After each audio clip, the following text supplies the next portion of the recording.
Barangay Ginebra player na gustong makabakbakan agad nitong si Justin Baltasar. Sinabi na nitong si Justin, ang matindi pa rito idolo niya pala ito. So yan nga, sino ang player na to? So yan nga ang ating mga tatalakayin. Barangay Ginebra kontra Converge, nalalapit na pagtatapat nila at ngayon nga yung Sabado, December 21, 2024, 7:30 PM.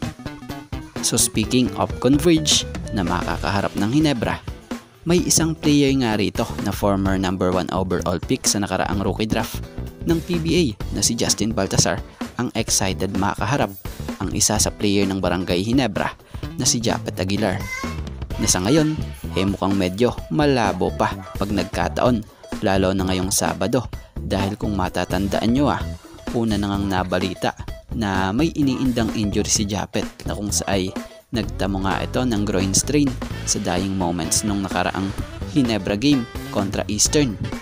Matatanda ang bukod kay Stephen Holt na balitang maging etong si Japet Aguilar na may injury ay posibleng ilang araw mawala ito o linggo dahil sa natamong injury ng mga ito. So yan, sa ngayon hindi pa 100% na mangyayari yung ninanais ni Justin Baltasar na makaharap sa court ang idolo niyang kapangpangan rin na si Japet Aguilar from Barangay Ginebra, dahil na nga sa nabalita na may injury siya. So possible baka kung hindi man si Japet ang makabangga niya sa Barangay Ginebra, etong si Troy Rosario or etong si Aljon Mariano na siyang may magandang nilalaro ngayon para sa Ginebra, na pumalit nga po sa pwesto ni Japs nang mawala ito kontra Terrafirma. So mabalik tayo kay Justin Baltasar. Mukhang paunti-unti nang nakakapag-adjust na siya sa estado sa laro sa PBA, dahil sa kahit papaanong paraan nakakagawa siya ng pangtapal sa kanyang ibang kakulangan. Ika nga sa isang pahayag ni Justin Baltasar na ating nabasa, malas talaga ako sa opensa So yun nga, dinadaan ko na lang sa sipag sa offensive rebound.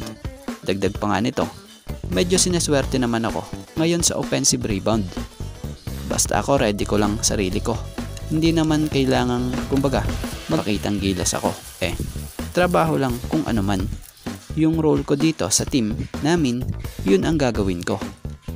So tama naman si Justin Baltasar, dahil tulad na lamang dito sa huling laro niya anong nakaraan kontra Phoenix Fuel Masters, ay very productive game naman po yung pinamalas niya rito, na kung saan ay gumawa ito ng 6 points, 13 rebounds, 1 assist, 2 steals sa loob nga po ng 25 minutes of playing time.